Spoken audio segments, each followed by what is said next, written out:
There's no shortage of bizarre pub names in the UK. Some of them appear to be a combination of random objects, like the Frog and Nightgown.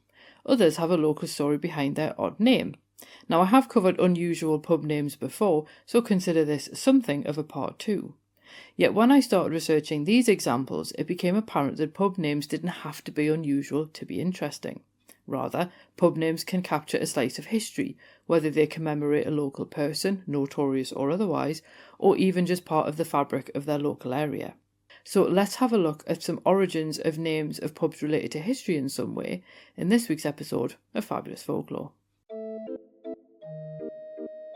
Hello there and welcome to Fabulous Folklore, the podcast for all things folklore, occult and just a bit weird. I'm your host, Icy Sedgwick, blogger, fantasy author and your guide into these rather mysterious realms. I've got some rare things to show you, so come on in, take a look around, but be careful not to touch anything. These things sometimes bite. Well, hello there, and welcome back to Fabulous Folklore with me, your host, Icy Sedgwick. I do hope that you're well. I'm in the middle of my 3-day celebration for my birthday, which was yesterday, so it's all good where I am, but never mind.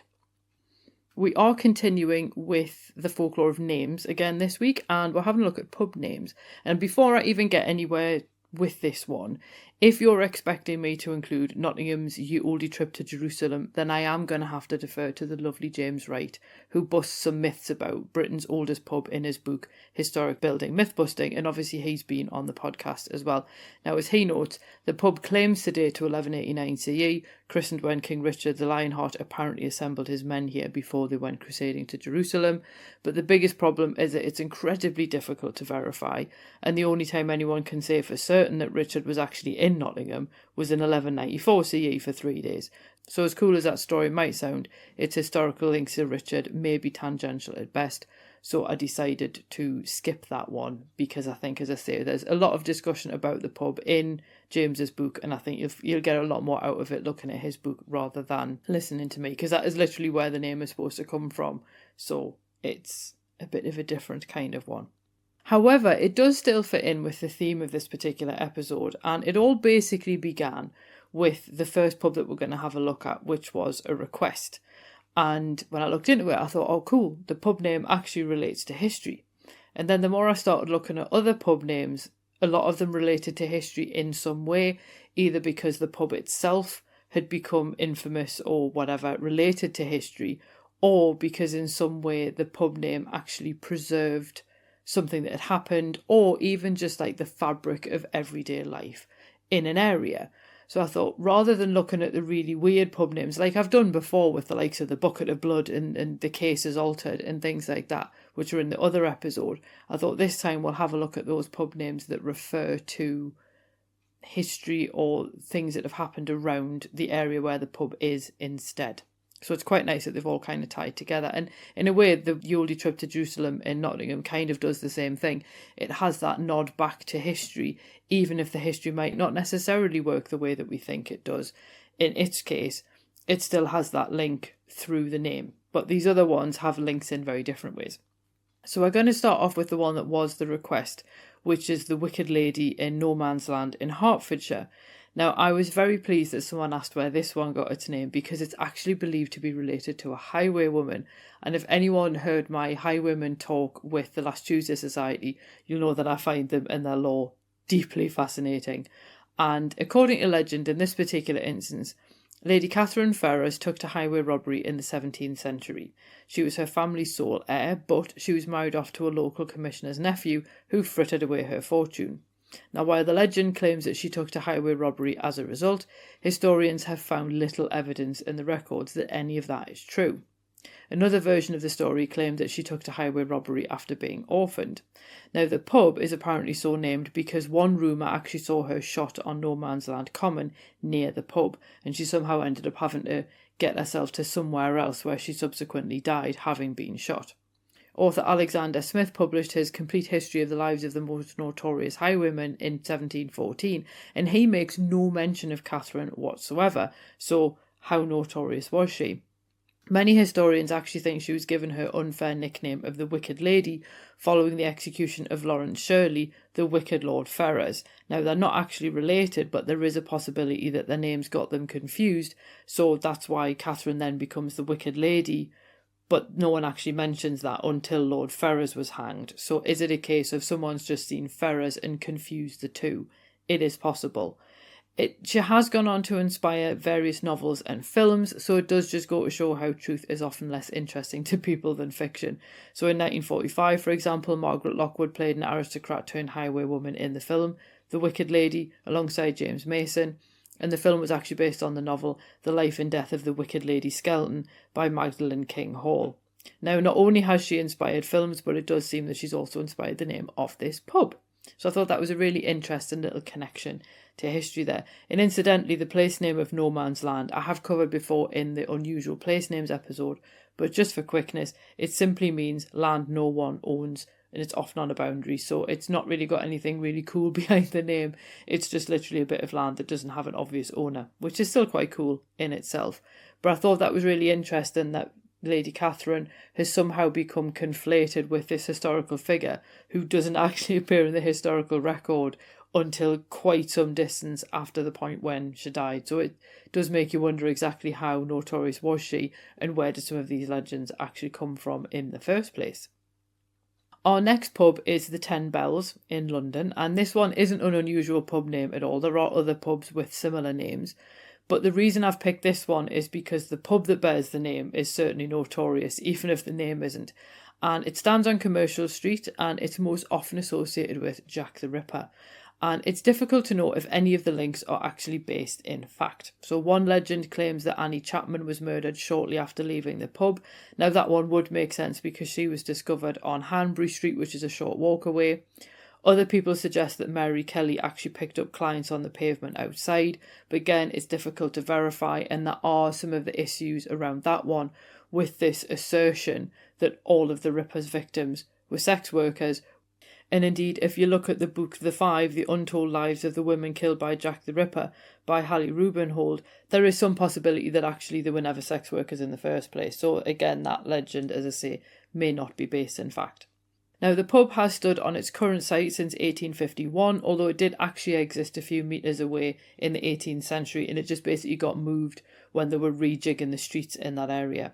Now, the pub wasn't always called the 10 Bells because in 1755 it was the 8 Bells Ale House, and the name derived from Christchurch Spitalfields, which stands on Commercial Street. I would argue it sort of dominates Commercial Street, but there we go. And it at the time had 8 bells in its peal. In 1788, the church changed the bells and ended up with 10. And in 1794, an insurance record notes the pub registered as the 10 Bells, obviously in reference to the new bells at Christchurch. Now, the bells were famous in their own right, and in the early 19th century, crowds assembled to hear them play Easter hymns at midnight. So Christchurch did also then go up to 12 bells, and it went back down to 8 at one point, but it does seem the pub's name of the 10 Bells stuck. So even though the church itself changed the number of bells it had, the pub itself kept its name. Now, the owners did change the pub's name between 1976 and 1988 when it was called the Jack the Ripper, although Reclaim the Night launched a campaign for the name to be changed, which is understandable because at that point you're commemorating a vicious killer and sort of overlooking the victims of said killer, so it went back to being the 10 Bells instead. Now, I've only ever been in the pub once due to its association with the Ripper, and I was thoroughly underwhelmed. And this was in about 2008 or something, so it was a really long time ago now. And if you have seen the film From Hell from 2001, then I will warn you that the pub in reality looks absolutely nothing like the spacious tavern that's depicted in the film. Despite my lack of enthusiasm for the place, if you walk past on a Friday evening, you'll nearly always find its patrons clustered on the pavement while a whole chorus of voices waft into the street every time someone opens the door. It is a very popular pub in the area. But it's also a fascinating example of a pub that has preserved part of the fabric of the local area in its name. And I like the way it's preserved how important the bells were, literally, through the name of the pub. So I thought that was quite an interesting one.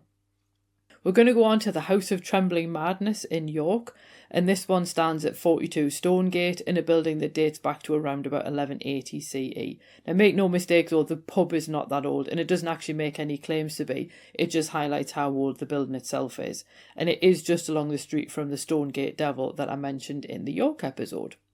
Now, according to one theory, the name refers to the widespread drinking of beer in the medieval era because it was safer than water, and as people drank so much beer, they might be hit with a so-called trembling madness known as delirium tremens.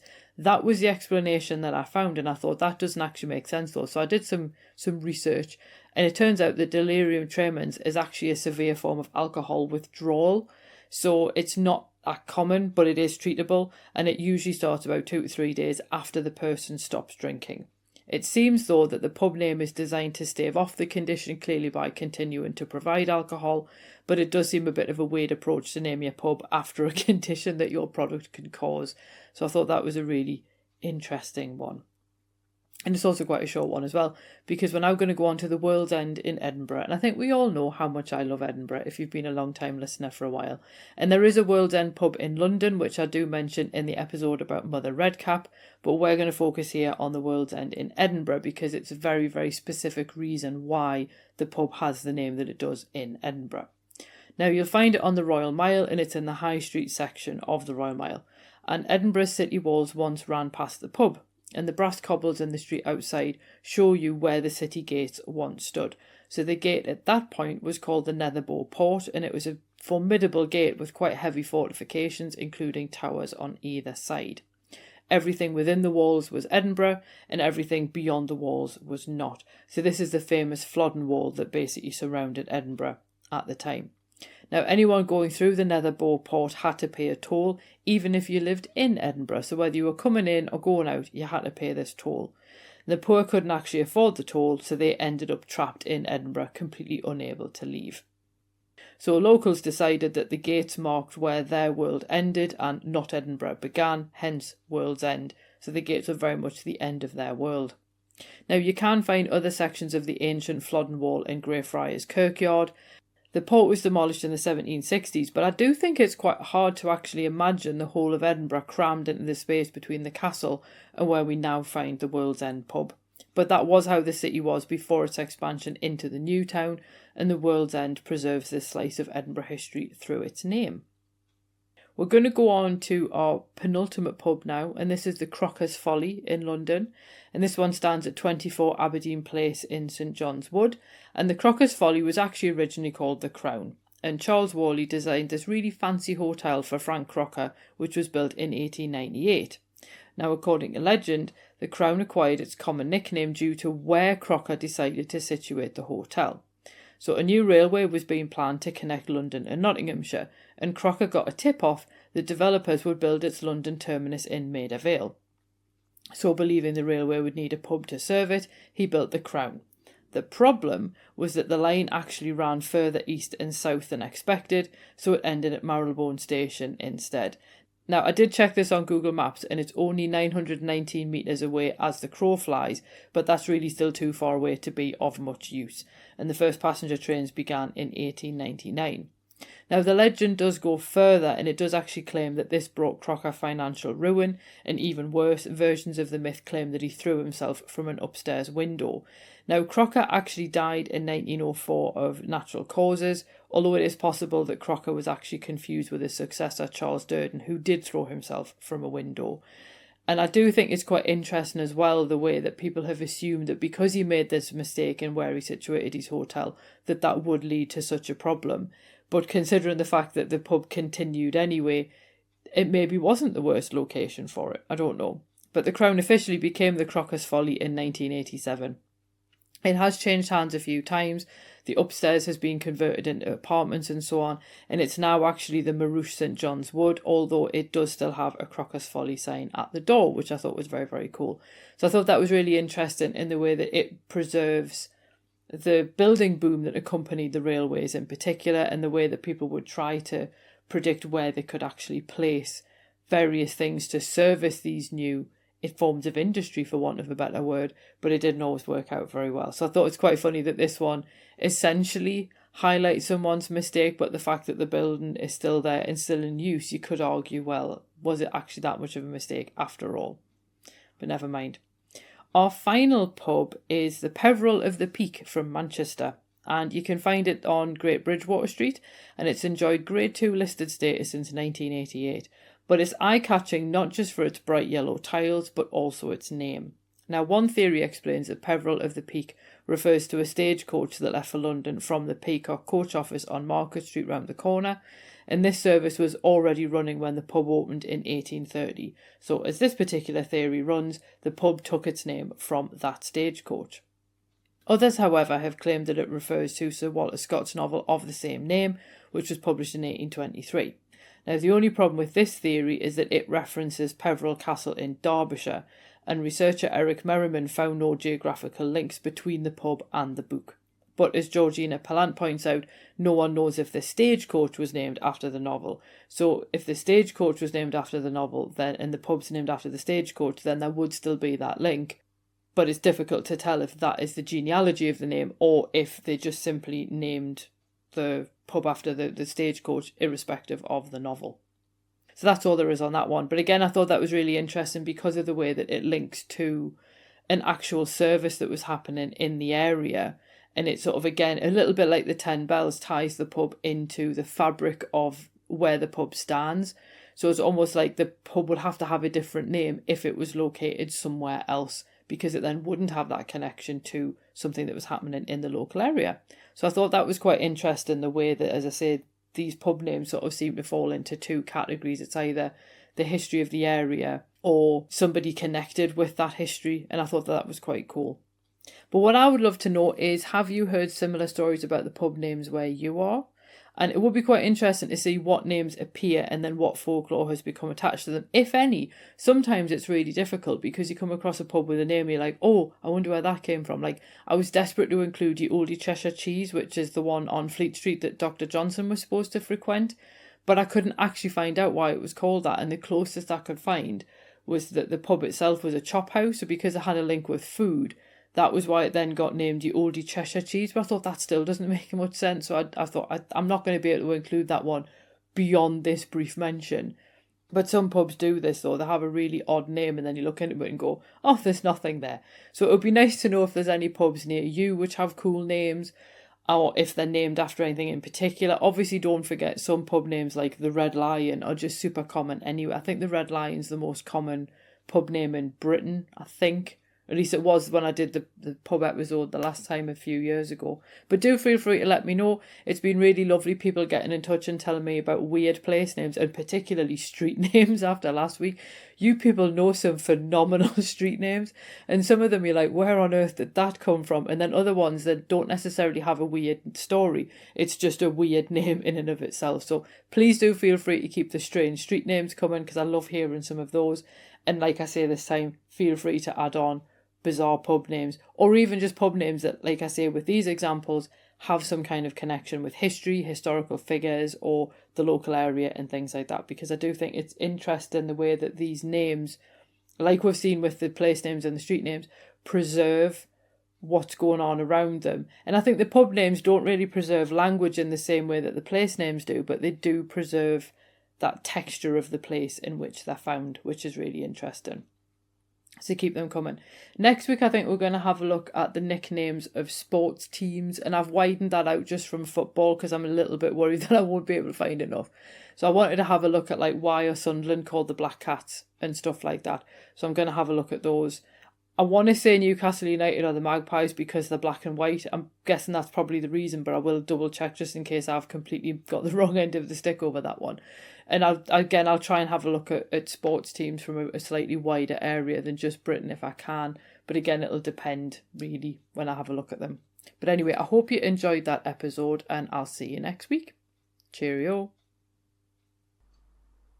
Well, thanks for listening, and I hope you enjoyed that episode. If you did, feel free to leave a review wherever you listen to podcasts, because that helps other people find the show too. It also takes between 4 and 6 hours to research, write, record and edit these episodes, So if you want to help support my time in doing that, then you can buy me a coffee, or you can join the Fabulous Folklore family on Patreon and enjoy extra benefits, including exclusive episodes and articles and even illustrated talks. All the links you need are below, and thanks in advance.